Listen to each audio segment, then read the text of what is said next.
Baik, Assalamualaikum warahmatullahi wabarakatuh. Perkenalkan, nama saya Muhammad Afani Hidayat dengan NPM 213040022. Di sini saya akan menjelaskan mengenai contoh penyalahgunaan teknologi informasi yang menyalahi norma moral dan juga hukum. Topik yang saya ambil kali ini ialah terkait kasus peretasan data Tokopedia pada tahun 2020, yang dimana platform e-commerce Tokopedia itu sendiri mengalami kebocoran data pada tahun 2020 yang menggemparkan satu Indonesia pada saat itu, yang dimana seorang peretas dengan nama samaran pada akunnya, yakni ialah Shiny Hunter, mengklaim telah mendapatkan akses ke 91 juta data pengguna dan menjualnya di forum dark web seharga $5.000 Amerika Serikat. Data-data tersebut meliputi dari nama lengkap, email, nomor telepon, username, password yang telah dihash, dan juga informasi dari transaksi pengguna. Nah, namun terkait hal tersebut, Tokopedia mengklaim bahwa data transaksi dan juga pembayaran tetap aman, namun kebocoran ini tetap saja menimbulkan ancaman serius bagi para pengguna dan juga bagi masyarakat Indonesia.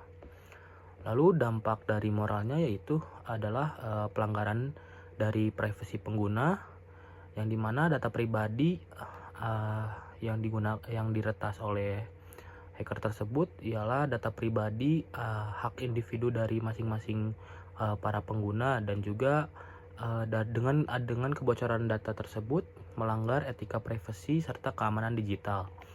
Lalu potensi penyalahgunaannya ialah data yang bocor bisa digunakan untuk penipuan, phishing, dan juga pencurian identitas. Nah, beberapa korban mengaku mulai menerima pesan spam dan juga upaya peretasan dari akun yang lainnya. Lalu dari pihak Tokopedia sendiri mendapatkan dampak moral berupa kehilangan kepercayaan dari publik karena adanya kebocoran data dari pihak Tokopedia. Lalu dampak hukumnya berdasarkan Undang-Undang ITE dan juga PDP sesuai dengan UU ITE pasal 30 ayat 3, yang dimana akses ilegal terhadap sistem elektronik tanpa izin bisa dikenai hukuman pidana hingga 8 tahun penjara. Dan berdasarkan UU Perlindungan Data Pribadi, itu adalah UU PDP pada tahun 2022, perusahaan wajib menjaga keamanan data pengguna dan tanggung jawab atas kebocoran data.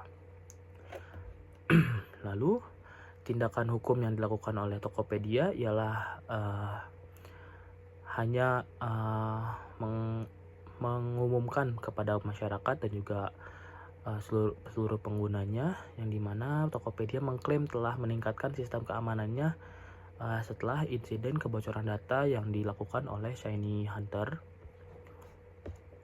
Lalu pemerintah juga melalui Badan Cyber dan juga Sandi Negara mulai menyelidiki kasus ini, tetapi hingga kini pelaku utama masih belum terungkap dan juga tertangkap.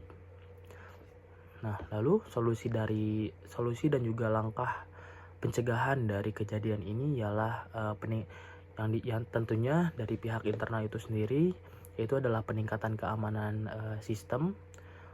Mungkin perusahaan-perusahaan e-commerce atau marketplace juga harus menerapkan enkripsi yang lebih kuat, atau lebih tepatnya otensi 2 faktor itu sudah pasti wajib dilakukan, dan juga melakukan audit secara berkala, audit keamanan secara berkala. Lalu dapat mengedukasi pengguna, yang dimana pengguna juga harus lebih hati-hati pada saat menggunakan password, yang dimana password jangan menggunakan password yang mudah ditebak oleh orang gitu. Seperti contohnya ialah biasanya orang-orang menggunakan password itu adalah dengan tanggal lahir atau tanggal-tanggal hari besar dari orang tersebut. Lalu adanya regulasi dan juga transparansi dari pemerintah, yang dimana pemerintah perlu menegakkan UU Perlindungan Data Pribadi dengan lebih serius, dan juga perusahaan harus lebih terbuka kepada publik jika terjadi kebocoran data. Nah, lalu adanya kolaborasi dengan pakar keamanan cyber, yang dimana perusahaan perlu bekerja sama dengan ethical hackers atau white hackers untuk menguji kelemahan sistem mereka, karena white hacker sendiri itu biasanya hanya meminta imbalan dan juga tidak mencampur aduk data yang ia hack dan memberitahu celahnya di mana saja. Lalu kesimpulan dari topik tersebut ialah kasus peretasan data Tokopedia menjadi salah satu contoh yang nyata bagaimana lemahnya keamanan cyber dapat merugikan jutaan orang. Dan keamanan data bukan hanya tanggung jawab perusahaan, tetapi pemerintah dan individu sebagai pengguna internet. Dengan kesadaran, regulasi yang kuat, dan teknologi yang lebih baik, kebocoran data dapat dicegah agar tidak terjadi lagi di masa depan. Sekian yang dapat saya sampaikan. Terima kasih. Assalamualaikum warahmatullahi wabarakatuh.